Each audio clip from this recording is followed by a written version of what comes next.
Hello students, welcome to Adler academy. तो आज जिस टॉपिक पे हम बात करने जा रहे हैं वो है poetry Ulysses by Alfred Lord Tennyson. Alfred Lord Tennyson romantic age के एक बेहतरीन राइटर हैं और उनका ताल्लुक भी 19वीं सदी से था। और बहुत सारे राइटर ने उनको जो टाइटल दिया है वो ये दिया है सैडेस्ट इन ऑल पोइट्स।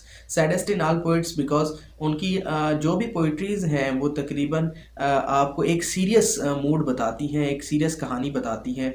उनके जो लिखने का, अगर मैं ये कहूँ कि राइटिंग स्टाइल ही संजीदा किस्म का है, सीरियस है, तो ये गलत नहीं होगा। अलबत्ता अल्फ्रेड लॉर्ड टेनिसन 19वीं सदी के बेहतरीन राइटरों में जिनका शुमार किया जाता है। आज उनकी पोइट्री यूलिसिस हम पढ़ेंगे। तो स्टूडेंट्स, आज की इस पोइट्री को पढ़ने से पहले मैं आपसे ये ज़रूर कहूँगा कि अगर आप मेरे चैनल पर नए हैं और आप मेरी वीडियो को अभी देख रहे हैं तो आप प्लीज़ मेरे चैनल को अभी सब्सक्राइब करें, इस लाल बटन को दबा दें और घंटी वाले आइकन को भी प्रेस कर दीजिएगा ताकि मेरी नई आने वाली वीडियोज़ आपको जल्द से जल्द। तो स्टूडेंट्स, इस पोइट्री को हमने 3 हिस्सों में डिवाइड किया है एज़ यूजुअल। जैसे इंट्रोडक्शन के बाद इसका स्टाइल एंड देन थर्डली इसकी एप्रिसिएशन या इसकी एक्सप्लेनेशन।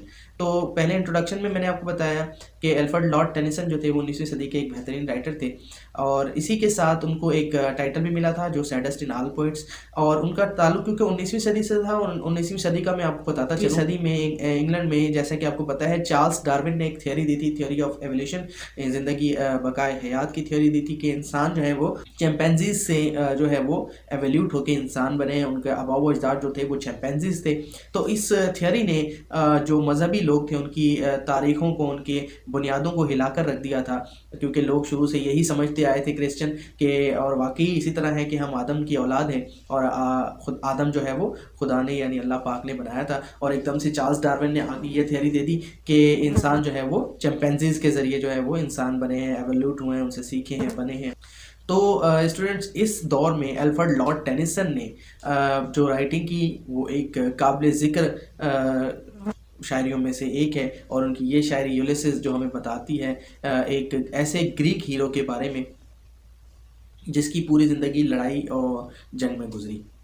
तो स्टूडेंट्स, आते हैं इसके स्टाइल की तरफ, जो कि सेकंड पार्ट है हमारा। और इस पार्ट में मैं आपको बताऊंगा कि ये जो पोइट्री है ये ड्रामेटिक मोनोलॉग में लिखी गई है और ये बिल्कुल एक ब्लैंक वर्ड्स है, इसमें कोई स्कीम नहीं है, किसी किस्म की कोई वर्डिंग स्ट्रेसेस नहीं है, ठीक है।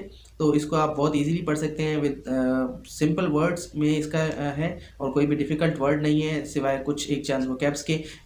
और ये एक स्पीच है, इसलिए आप लोग इसको एज ए स्पीच पढ़ सकते हैं। तो स्टूडेंट्स, चलते हैं इसके एक्सप्लेनेशन की जानिब। तो इस पोइट्री में अल्फ्रेड लॉर्ड टेनिसन जो है वो एक स्पीच जो है एक ग्रीक मैथोलॉजिकल हीरो की वो बताते हैं जिसका नाम है यूलिसिस। और यूलिसिस जो है वो एक जंगजू है। ट्रॉय वॉर के बाद उसने अपनी ज़िंदगी की जो है वो जवानी के दिन गुजार दिए जंग में, जदल में, जिसकी वजह से अब वो बूढ़ा हो चुका है, लेकिन अभी भी उसने हार नहीं मानी। उसका ये मानना है कि ज़िंदगी एक मुस्तकिल जद्दोजहद का नाम है जिसमें इंसान हमेशा जद्दोजहद करता रहता है और उसे नई चीज़ें हासिल करने के लिए कुछ नए कदम उठाने पड़ते हैं, कुछ नई जंगें लड़नी पड़ती हैं और कुछ नई जगहों को हासिल करने के लिए कुछ और जद्दोजहद करनी पड़ेगी। तो इसी तरह वो अपने मैरिनर्स यानी कि अपने साथियों को जो जंग में उसके साथ शामिल थे, अब वो क्योंकि घर पे बैठ के तंग हो चुका था, ठीक है, एक अरसा उसने जंग की तो उसकी फितरत जंगी मिजाज थी, तो उसने अपने सब सिपाहियों को बुलाया और उससे ख़िताब किया कि बज़ाहिर हम ज़िंदगी में बहुत पीछे आ चुके हैं, मतलब कि बूढ़े हो चुके हैं, ज़िंदगी के जो है वो लम्हात ने हमारी उम्र को बढ़ा दिया है, लेकिन हमारे यकीन को, जज्बे को वो नहीं तोड़ पाए। आज भी हम जज्बे से जो है वो नौजवान इंसान है।